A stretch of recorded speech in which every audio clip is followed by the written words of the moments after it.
Hey friends, Ash here with Gents. Hope you're doing well, or at least better than I'm doing. I was really under the weather yesterday, but we're powering through today. And what better way to start feeling better, hopefully, than finally checking out this one, Gentleman Eau de Parfum Reserve Privee. When you can't come up with an idea for your new flanker name, just grab some words out of the ether and slap it on the end. You already got Gentleman Eau de Parfum, so you can't use that. How about Reserve? Nope, that's not enough. Privee, Reserve Privee. Perfect. I've been looking forward to this for a long time. The Gentleman line is one of my current favorite lines of designer fragrances, period.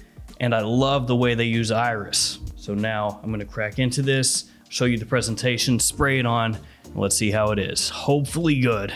Let's do this.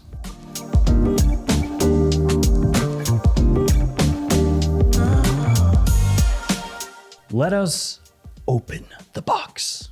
And now to banish the cellophane to the shadow realm. All right, let's check this box. On the front, you get the name of the house, name of the fragrance, size, and concentration. I got myself a 60 ml size here. You have the logo of the brand up top, nothing on the sides. On the back, little information. And on the bottom, you'll find your ingredients, your batch code. My batch code is 2A01. They got a little signature on the inside flap there. Classy. And here is the bottle. It's got a nice little gradient on the front. It's supposed to be inspired by whiskey to an extent, the fragrance is. So that's why you've got that coloration on the front there, that whiskey coloration. Name of the fragrance and house there. You have the logo on top of the cap and on the back of the bottle. On the bottom, you have the batch code etched into the glass, and the cap, as always, clicks into place. When I first heard about this fragrance, it sounded like perfection. You're gonna give me that awesome smelling iris. You're gonna mix it with a boozy whiskey note. Give me some chestnut, so a little bit of an extra gourmand flair. And then you're gonna put vetiver in the base along with a bit of cedar. Ah, yeah, I'm here for that. We can only hope that this is not gonna be a letdown, because there have been a number of fragrances this year that I've smelled, new releases, that have not really done very much for me. So let's go ahead, let's spray this on.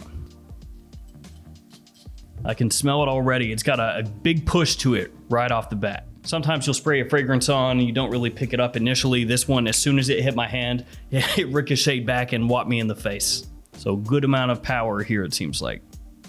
Ooh. Nice. Interesting. Yeah, this is what I'm talking about. This is it. All right, so the chestnut, I'm picking that up actually more than the whiskey. The whiskey doesn't come through all that strongly off my skin here. A little bit, but not a boozy overload.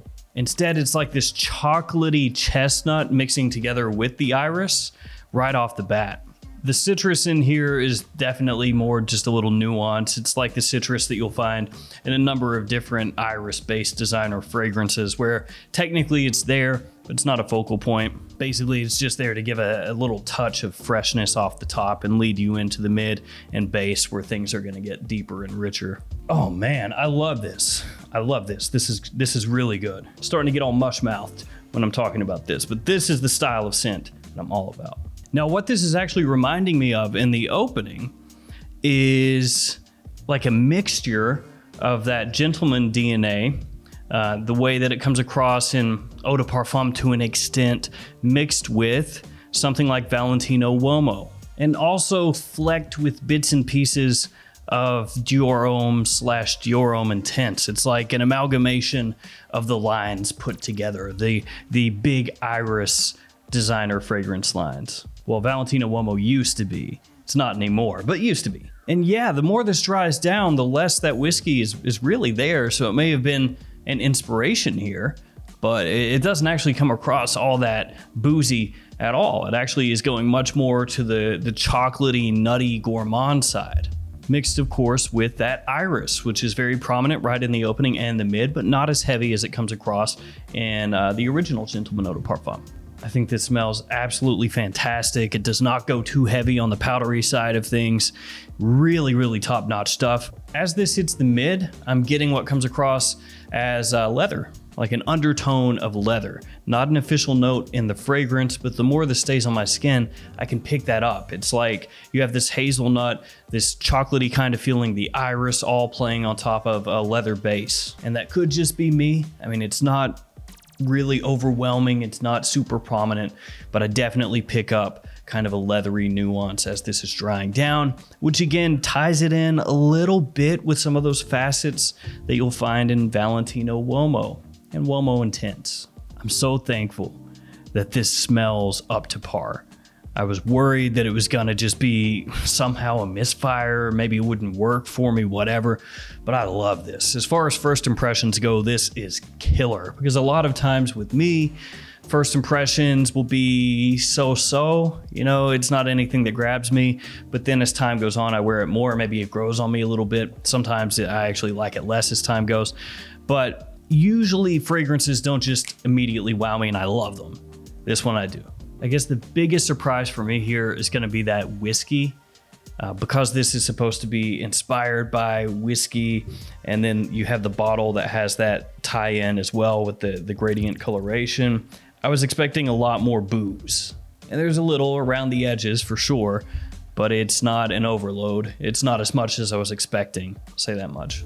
All right, guys, I'm gonna go ahead and let this dry down, go check with my wife, see what she says, and then I'll wrap this up and let you know what I think about it after the dry down. And I am back through the magic of editing. Do I still like it as much as originally when I first sprayed it on?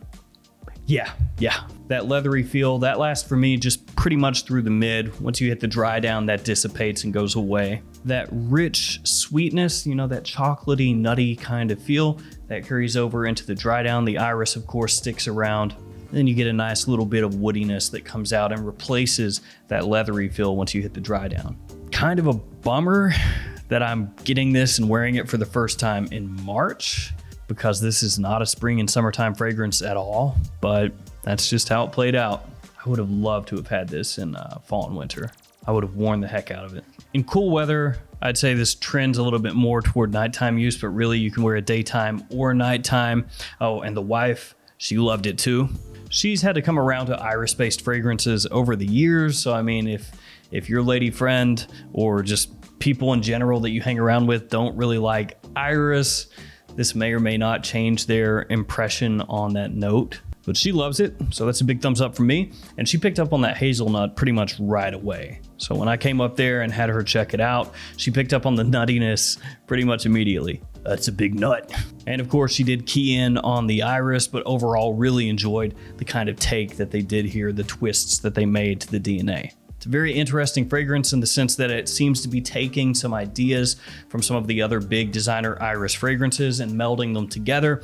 And then of course with that chestnut, it does give it that edge that you're seeing in a lot of different fragrances right now. Or I would say the embracing of that as a focal point in the fragrance. Chestnut, hazelnut, I've talked about it a lot. It's interesting to see how this came together, and it works. I love it. Let's see, what else? Power, yeah, the projection, the longevity. Can't say this with absolute certainty because this is the first time that I've worn the fragrance, but the power seems to be very good. It's projecting, it's lasting. It seems like it's gonna be going strong for quite a while. My guesstimation, 7 to 8 hours probably. Really solid projection though. Only gave it a couple sprays over here and I can still pick it up easily. And it's been a few hours, so I'm not gonna complain. I will say for me, the biggest changes are when you first spray it on, you get a little bit of that freshness from the bergamot and you pick up the chestnut pretty much immediately with the iris. And then as it dries, the freshness steps back from the bergamot. You get that little bit of leather that comes in, or a leathery kind of feeling. And then once that steps out and the woodiness comes in, is another bit of a change. But outside of that, this is pretty consistent. So there's a definite difference between the opening, the mid, and the dry down and how they smell, but it's consistent, it's cohesive, it makes sense. It's not one of those fragrances where you have the fruit drop out and the fragrance completely changes its colors. It's pretty